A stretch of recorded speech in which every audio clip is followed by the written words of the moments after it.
guru matematika dan wali kelas 8, Ibu Santi sakit, sehingga tidak dapat masuk dan mengajar. Akhirnya dicarikan guru pengganti, Ibu Eni. Ibu Eni baru 2 tahun menjadi guru SMP. Beberapa murid perempuan, Vivi dan Natali, mengetahui hal ini dan mulai menggunakan kesempatan dan bersikap seenaknya. Tertawa dan tidak mengindahkan kehadiran Ibu Eni. Ibu Eni mencoba menyapa Vivi dan Natali dengan ramah, sambil mengingatkan mereka untuk tetap fokus pada pengerjaan tugas. Ayolah tugasnya dikerjakan, nanti ibu ditegur bapak kepala sekolah kalau kalian tidak kerjakan tugas.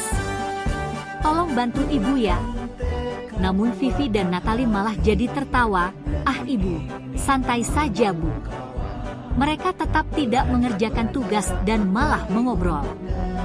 Keesokan harinya, Ibu Santi memanggil Vivi dan Natali serta menanyakan tentang laporan Ibu Eni. Ibu Santi menanyakan apakah mereka bersedia melakukan memperbaiki permasalahan yang ada. Vivi dan Natali sempat ragu-ragu dan membela diri, namun pada akhirnya mengatakan akan meminta maaf. Ibu Santi menanggapi bahwa tindakan itu boleh saja dilakukan bila mereka sungguh-sungguh ingin meminta maaf. Namun Ibu Santi menanyakan kembali, apa yang mereka bisa lakukan untuk menggantikan rasa tidak dihormati Ibu Santi? Baik Vivi maupun Natali mengakui bahwa perilaku mereka tidak sesuai dengan keyakinan kelas. Ibu Santi melanjutkan kembali apa yang akan mereka lakukan untuk memperbaiki masalah. Apakah ada gagasan? Setelah berpikir sejenak, Natali dan Vivi mengusulkan bagaimana kalau mereka mengadakan sebuah diskusi kelompok dengan teman-teman sekelasnya. Tema yang mereka pilih adalah penerapan keyakinan kelas, terutama tentang sikap saling menghormati dan bagaimana penerapannya di kehidupan sehari-hari di sekolah. Usulan kedua adalah mengirim email kepada Ibu Eni tentang gagasan mereka tersebut.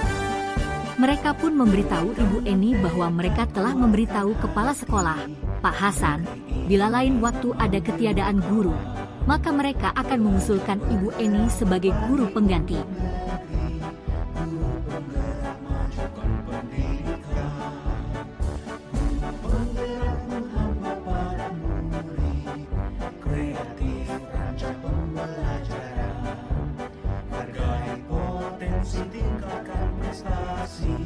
Lahirkan profil pelajar Pancasila, belajar bergerak berbagi untuk negeri, kita menjalin kolaborasi. Belajar bergerak berbagi untuk negeri, demi bakti pada Ibu Pertiwi.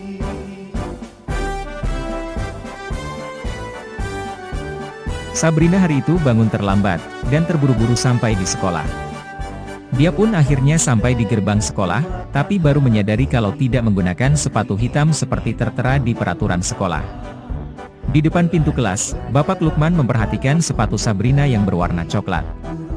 Sabrina berusaha menjelaskan bahwa dia terburu-buru dan salah mengenakan sepatu. Pak Lukman menanyakan Sabrina, apa peraturan sekolah tentang seragam warna sepatu?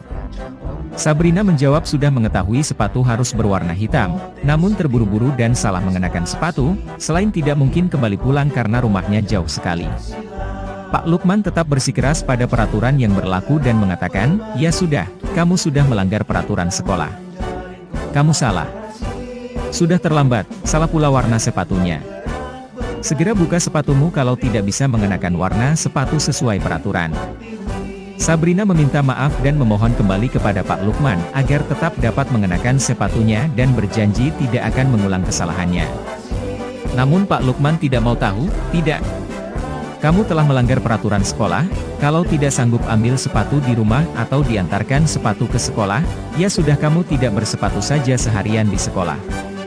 Sekarang copot sepatumu dan silakan belajar tanpa sepatu seharian. Sabrina pun dengan berat hati mencopot sepatunya dan memberikannya kepada Pak Lukman. Seharian dia tidak berani berkeliling sekolah karena malu, dan lebih banyak berdiam diri di kelas tanpa alas sepatu.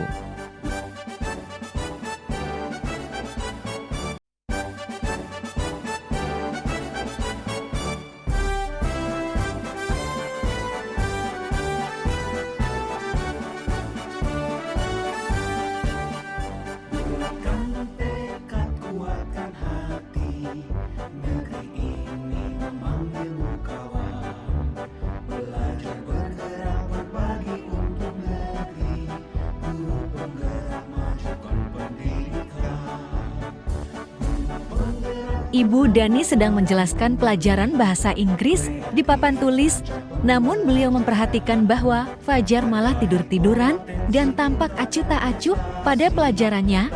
Fajar coba jawab pertanyaan nomor 3, maju ke depan dan kerjakan di papan tulis. Fajar pun tampak malas-malasan maju ke depan. Dan sesampai di depan papan tulis pun, Fajar hanya diam terpaku sambil memegang buku bahasa Inggrisnya dan memainkan spidol di tangannya. Ayo Fajar, makanya jangan tidur-tiduran, lain kali perhatikan.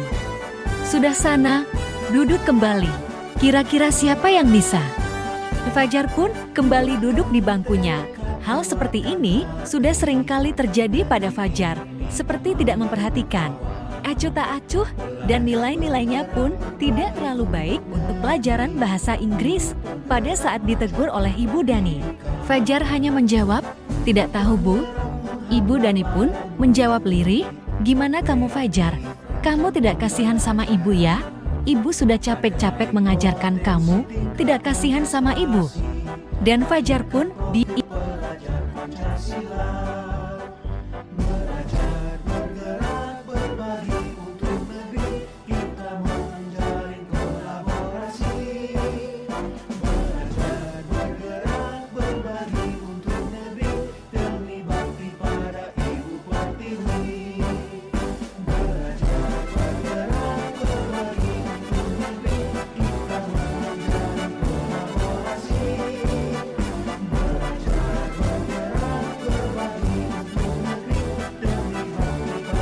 Anto dan Dino sedang bermain bersama di lapangan basket dan tiba-tiba terlibat dalam sebuah pertengkaran adu mulut. Dino pun menjadi emosi dan mengadakan kontak fisik, menarik kemeja Anto dengan kasar sampai 3 kancingnya terlepas. Pada saat itu guru piket langsung melerai mereka dan membawa mereka ke ruang kepala sekolah. Ibu Suti sebagai kepala sekolah berupaya menenangkan keduanya, terutama Dino. "Dino, sepertinya kamu saat ini sedang marah sekali." Mendengar itu, Dino pun mengalir bercerita tentang kekesalan hatinya.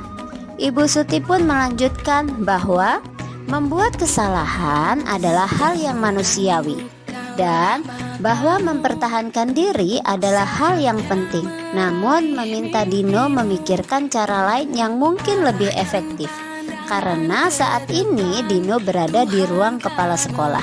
Ibu Suti melanjutkan bertanya tentang keyakinan sekolah yang disepakati, serta apakah Dino bersedia memperbaiki kesalahan yang telah dilakukan terhadap Anto. Dino pun akhirnya perlahan mengangguk. Kemudian Ibu Suti balik bertanya kepada Anto, hal apa yang bisa dilakukan Dino untuk memperbaiki masalah? Anto menjawab, "Saya perlu kancing saya diperbaiki, Bu. Ibu saya akan sangat marah kalau kancing baju saya sampai copot 3 kancing begini." Ibu Suti pun kembali bertanya ke Dino, apakah yang akan dia lakukan untuk menggantikan 3 kancing Anto yang terlepas? Dino berpikir sejenak, namun menjawab, "Wah, tidak tahu, Bu. Saya lem kembali mungkin ya, Bu." Ibu Suti berpikir sebentar dan menanggapi, "Kalau dilem akan mudah terlepas kembali, Dino. Bagaimana kalau kamu menjahitkan saja? Bersediakah kamu?" Dino tampak ragu-ragu dan menanggapi, "Menjahit? Mana saya tahu bagaimana menjahit, Bu." Ibu Suti meneruskan, "Apakah kamu bersedia belajar menjahit?" Dino berpikir sejenak, memandang ke meja Anto dan menanggapi, "Yang mengajari saya siapa, Bu?" Dengan cepat Ibu Suti menjawab, "Pak Irfan, guru tata busana." Dino kembali diam sejenak, memandang ke meja Anto yang tanpa kancing. Akhirnya Dino mengangguk tanda menyetujui dan sepanjang siang itu Dino belajar menjahit dan memperbaiki kemeja Anto. Terakhir kali terlihat kedua anak laki-laki tersebut, Dino dan Anto, pada jam pulang sekolah.